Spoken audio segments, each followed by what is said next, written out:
Welcome students. We are learning about basic Ubuntu Linux command. In previous lecture, we learn about how to use terminal, यानी कि हम terminal कैसे open कर सकते हैं।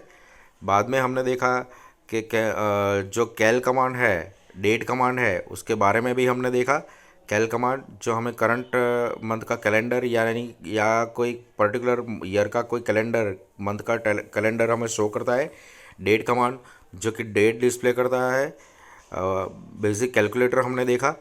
बाद में हमने इको कमांड का भी यूज़ किया, पासवर्ड कमांड का भी यूज़ किया, क्लियर कमांड भी हमने देखा। बाद में हमने हेल्प के लिए यानी कि जो कमांड हमें हेल्प से के ज़रिए मिल सकते हैं, यानी कमांड की हेल्प भी हमने देखी, कैसे कमांड की हेल्प हम ले सकते हैं। उसके बाद how to working with directory, यानी कि अब हम देखेंगे working with directory. Directory means a folder, we can say. हम ग्राफिकल यूज़र इंटरफेस में हम डायरेक्टरी को फोल्डर के नाम से जानते हैं। अब हम यहाँ लिनक्स कमांड लाइन इंटरफेस पे वो डायरेक्टरी कैसे क्रिएट कर सकते हैं उसके बारे में हम कमांड देखेंगे। पहले in Linux directory is a special type of file that is used to store files and other directories. So here slash symbol, remember it student, here slash symbol represent the root directory. All other directories come under root directory, and let us learn how to work with directories using terminal window. Home directory, home directory यानी कि हमारे जो directory है, हम कौन सी directory में हैं उसे हमें अगर आइडेंटिफाई करना है तो हमें कमांड प्रॉम्प्ट पे इस तरह कमांड अप्लाई करना होगा। ये आप देख सकते हैं कमांड में यहाँ पे हमें echo space dollar capital home, यानी ये हमें ऐसे शो करेगा स्लैश होम स्लैश हर्षल, यानी कि पहला स्लैश जो है वो रूट डायरेक्टरी इंडिकेट कर रहा है। दूसरा होम, रूट डायरेक्टरी में होम नाम की जो डायरेक्टरी है उसके अंदर हर्षल नाम की डायरेक्टरी में हम अभी काम कर रहे हैं, ऐसा ये शो कर रहा है। बाद में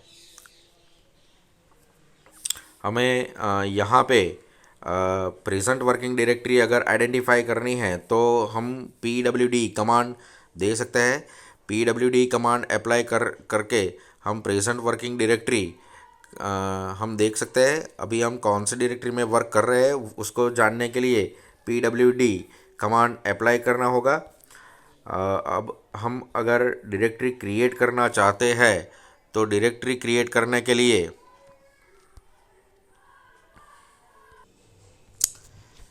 mkdir कमांड हम डायरेक्टरी क्रिएट करने के लिए यूज़ कर सकते हैं।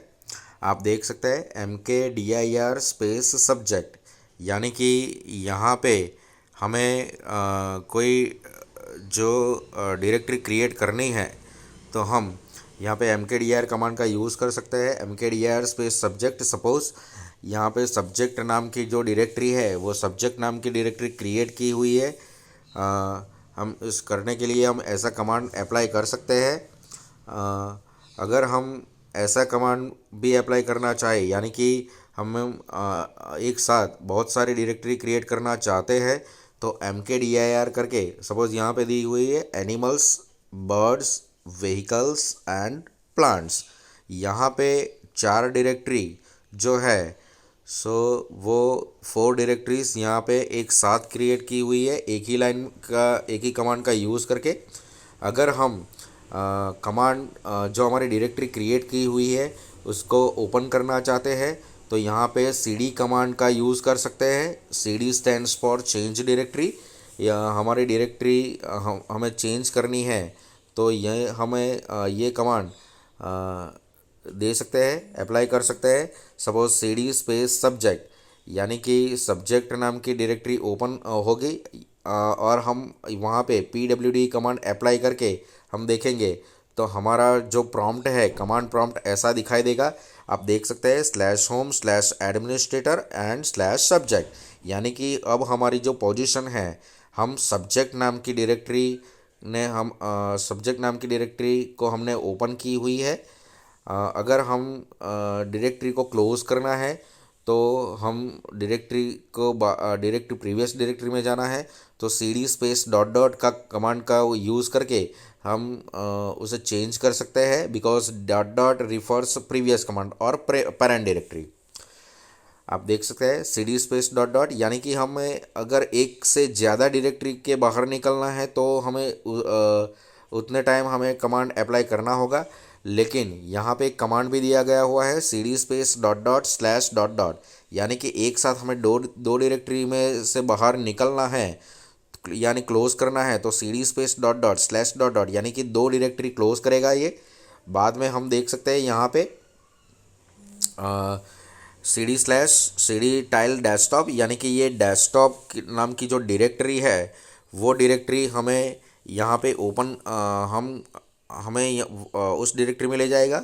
cd स्लैश यानी कि हमें रूट डायरेक्टरी में ले जाएगा। cd कमांड का यूज़ करके हम चेंज डायरेक्टरी कर सकते हैं। cd डैश का यूज़ करके हम जो प्रीवियसली चेंज हमने डायरेक्टरी की हुई है उस डायरेक्टरी में हमें ले जाएगा। डायरेक्टरी को डिलीट करने के लिए अभी हमने देखा कि डायरेक्टरी को डिलीट करने के लिए rmdir कमांड का यूज़ किया जा सकता है, but it is remove only empty directory. It can remove only empty directory. आप देख सकते हैं सपोज rmdir कमांड का यूज़ करके यहाँ पे साइंस नाम की डायरेक्टरी को डिलीट करना है तो rmdir स्पेस साइंस, तो ये अगर हम यहाँ पे एंटर की प्रेस करेंगे, अगर वो डायरेक्टरी एम्प्टी होगी यानी कि उस डायरेक्टरी में कोई और डायरेक्टरी और कोई और फाइल नहीं होगी तो वो डायरेक्टरी को डिलीट करेगा। अगर हमें कोई डायरेक्टरी एम्प्टी नहीं भी है और वो डायरेक्टरी को डिलीट करना है तो उसके लिए rm स्पेस डैश r और डायरेक्टरी का नाम, यानी कि साइंस नाम की डायरेक्टरी अगर एम्प्टी नहीं है और उसको डिलीट करना है तो rm space dash r command का यूज़ करके ऑप्शन देके हम उस साइंस नाम की डायरेक्टरी को हम डिलीट कर सकते हैं। यहाँ पे नेमिंग कन्वर्जेशन ऑफ लिनक्स, यानी कि आप डायरेक्टरी और फाइल्स का कैसे नाम दे सकते हैं उसके बारे में हमें डिस्क्रिप्शन दी हुई है। आप कोई भी डायरेक्टरी या फाइल्स का नेम 255 कैरेक्टर्स का रख सकते हैं। आप एज अ डायरेक्टरी नेम और फाइल का नेम कोई भी रख सकते हैं। आप देख सकते हैं यहाँ पे आप carriage my name plus plus curly bracket simple bracket $, hash sign या डॉट का भी डायरेक्टरी के नाम में आप इस्तेमाल कर सकते हैं। लेकिन यहाँ पे आप स्लैश और नल वैल्यू का as a name of directory और फाइल नेम आप यूज़ नहीं कर सकते हैं। सो यहाँ पे फाइल डायरेक्टरी कैसे क्रिएट की जाती है, उसका नाम कैसे दिया जा सकता है, हमने उसके बारे में देखा। नाउ अब हम देखेंगे फ़ाइल कैसे क्रिएट कर सकते हैं। फ़ाइल क्रिएट करने के लिए हमें एक कमांड दिया गया हुआ है, लेकिन स्टूडेंट्स हम जानते हैं कि फ़ाइल में कोई भी इंफॉर्मेशन होती है, अगर हमें टेक्सचुअली इंफॉर्मेशन जो टाइप करनी है तो हम कोई भी टेक्स्ट एडिटर का यूज़ कर सकते हैं। जैसे कि माइक्रोसॉफ्ट विंडो में हमें टेक्स्ट एडिटर दिए गए हुए हैं, जैसे कि नोटपैड, माइक्रोसॉफ्ट वर्ड, वर्डपैड जैसे कई सॉफ्टवेयर दिए गए हुए हैं। वैसे हमें यहाँ पर लिनक्स कमांड लाइन इंटरफेस पे हम as a text editor nano, pico, vi और यहाँ पे विम और ईडी जैसे सॉफ्टवेयर का यूज़ कर सकते हैं जो हमें फ़ाइल क्रिएट करके देगा। लेकिन अगर हमें क्विकली कोई फ़ाइल क्रिएट करनी है तो हम कैट कमांड का यूज़ करेंगे। कैट कमांड का यूज़ करने के लिए हमें यहाँ पे एक सिंटैक्स दिया गया हुआ है। अगर हमें कोई फ़ाइल क्रिएट करनी है, सपोज़ इंट्रोडक्शन नाम की कोई फ़ाइल क्रिएट करनी है, तो यहाँ पे कैट स्पेस ग्रेटर दैन और introduction suppose name of file आप दे के एंटर की प्रेस अगर करेंगे तो आप यहाँ पे एक फ़ाइल क्रिएट करने के लिए आपको बहुत सारी जगह मिलेगी। और यहाँ पे आप देख सकते हैं यहाँ पे कमांड दिया गया हुआ है cat space greater than introduction. Enter की प्रेस करने के बाद आपको बहुत सारी जगह मिलेगी। यहाँ पे सपोज टाइप किया हुआ है, बहुत सारे 2 और 3 लाइन हमें टाइप की हुई है। आप ऐसी इंफॉर्मेशन टाइप कर सकते हैं। टाइप करने के बाद कीबोर्ड पर से Ctrl+D की प्रेस करने के बाद उसको सेव कर सकते हैं, यानी कि फ़ाइल के बाहर भी आ सकते हैं। यानी हमारे इंट्रोडक्शन नाम की जो फ़ाइल है वो फ़ाइल हमने क्रिएट कर दी है। अगर हम फाइल को ओपन करना चाहते हैं तो हम ऐसे भी फाइल को ओपन कर सकते हैं। सपोज़ यहाँ पे कैट स्पेस इंट्रोडक्शन के ज़रिए हम फाइल ओपन कर सकते हैं।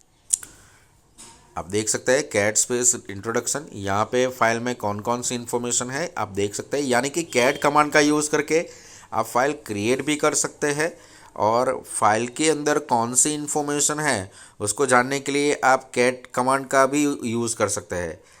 दोनों के बीच डिफरेंस इतना ही है, कैट स्पेस ग्रेटर देन यानी कि नई फाइल क्रिएट करने के लिए, और कैट स्पेस करके फाइल का नाम अगर आप देते हैं तो वो आप फाइल नई फाइल आप आप फाइल के अंदर कौन सी इन्फॉर्मेशन है वो आप देख सकते हैं।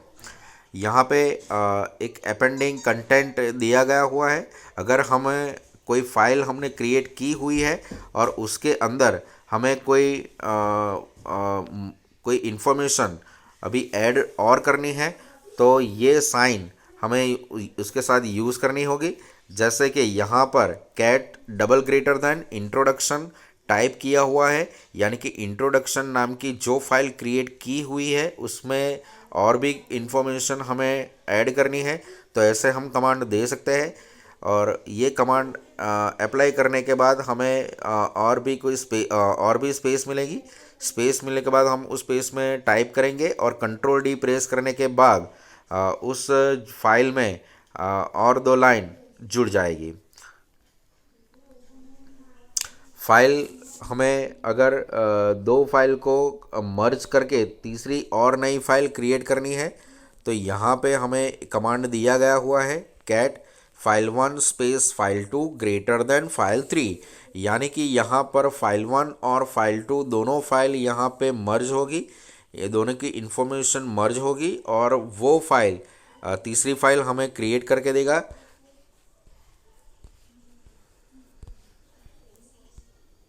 अगर हम फाइल को डिलीट करना चाहते हैं तो हम rm कमांड का यूज़ कर सकते हैं। rm कमांड का यूज़ करके फ़ाइल को डिलीट कर सकते हैं। आप एग्जांपल हमें दिया गया हुआ है rm स्पेस इंट्रोडक्शन, यानी कि इंट्रोडक्शन नाम की जो फाइल है वो डिलीट होगी। rm स्पेस एक ही लाइन में हमें एक से ज़्यादा फाइल अगर डिलीट करनी है तो rm space file1 file2 and file3, ये 3 फाइल का नाम हम दे के हम तीनों फाइल एक साथ रिमूव कर सकते हैं। एक कोष्टक दिया गया हुआ एक टेबल दिया गया हुआ है यहाँ पे rm-i और फाइल नेम, यानी कि ये हमें यूज़र के साथ इंटरेक्ट करके ये फाइल को रिमूव करेगी। rm-r हमने अभी भी देखा कि कोई डायरेक्टरी अगर एम्प्टी नहीं है और उसको डिलीट करना है तो rm-r कमांड का यूज़ कीजिए। rm-r और स्टार कमांड, ये कमांड जो है ये कमांड का यूज़ करके हम जो भी डायरेक्टरी में है और उस डायरेक्टरी में हम ये कमांड अप्लाई करेंगे तो उस डायरेक्टरी में से जो भी फाइल और जो भी डायरेक्टरी है वो सब भी डायरेक्टरी बिना नाम बताए हम उसको डिलीट कर सकते हैं एक ही बार में। और ये कमांड अप्लाई करके हम सिर्फ जो राइट प्रोटेक्टेड फाइल है उसे डिलीट नहीं कर सकते हैं।